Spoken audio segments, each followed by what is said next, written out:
Today we're going to be looking at the alchemy profession and what it can offer you on your one life character. I'll be using Quizzy's Wowhead Alchemy Guide as a reference, and specific alchemy related questions you need can be found there in the description below. So let's find out if alchemy is the right profession for your hardcore journey. Let's start by looking at all the trainable recipes. This is baseline. If you didn't get any world drops or vendor recipes, this is what alchemy can offer. The effect of all the buffs combined together really see their true potential around level 35 or 40 when you have access to the herbs which make it possible to craft greater agility, greater intellect, defense, fortitude, ogre strength, troll's blood, and arcane elixir, which you can have stacked all at one time. If you're melee, you can also imbue your weapons with frost and shadow oils. You've always got access to the current health and mana potions. If you're a tank, you can carry around some faps and rage potions to help establish initial threat in dungeons. And most importantly, you've always got access to protection potions for every single school of magic. Now let's take a step back and let me share with you what I like and dislike about alchemy. While you're leveling, you can spam health potions on cooldown every 2 minutes. It's nice not having to be greedy and save your health pots for another fight because you only have a limited amount that you found or bought from vendors. I really enjoy farming the assortment of herbs it requires to be fully consumed. It's not always necessary to be fully buffed, but having your elixirs ready to pop for a long grinding quest or when facing a difficult cave can be fun. I also became familiar with which zones I need for key elixirs and made a few laps around Stranglethorn, Dustwallow Marsh, or Swamp of Sorrows that I wouldn't normally make in my leveling route 1 to 60. If you're playing solo self-found and don't use the auction house or trade, you're going to need to find all the vendors around the world which sell protection potion recipes.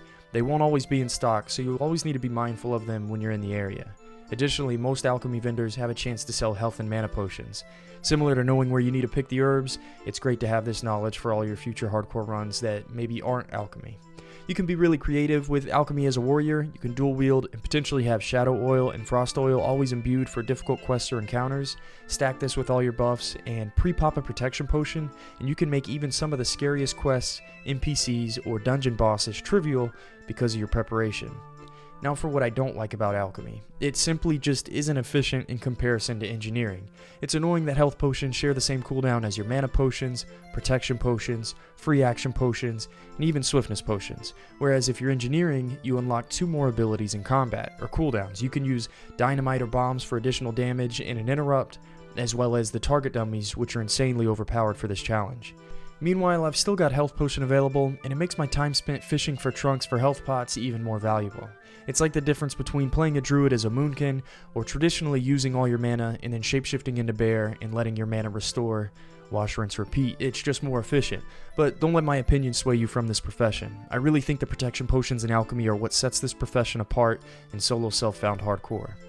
Let's look at the few world drops and recipes you can farm for alchemy. Starting off with the Ogre's Strength, I like farming this recipe either from the Ogres in Duskwood or Knolls and Hillsbrad. It's a 5% drop and it's double the strength you train from the trainer. So for all the druids, paladins, and shamans that get 2 AP from strength, you're going to want this recipe. Swiftness Potion recipe is a low level drop and can turn your hardcore run into something special. I think out of 20 characters I've leveled past 20, I've only seen this recipe once or twice. Mongoose recipe can be farmed off the satyrs in Felwood or Ajara, and as a druid or warrior, or any other melee class, that 2% crit while leveling 50 to 60 is a nice boost to end the challenge. I like having Songflower buff active with Mongoose for an additional 7% crit chance. Lastly, Limited Invulnerability Potion. This one's a game changer. At level 60, you always walk around with these in your bags, as well as Petrification Flasks if you have access to them. It takes 10 seconds to leash mobs out of combat, and having 6 seconds of physical damage and vulnerability is truly overpowered. Although this is a world drop, and you're going to have to wait till level 40 plus to get lucky for this recipe. Thanks for watching my alchemy video for hardcore. Like the video, check out my full guide in the description, and comment any tips or insight you have for alchemy in Classic World of Warcraft.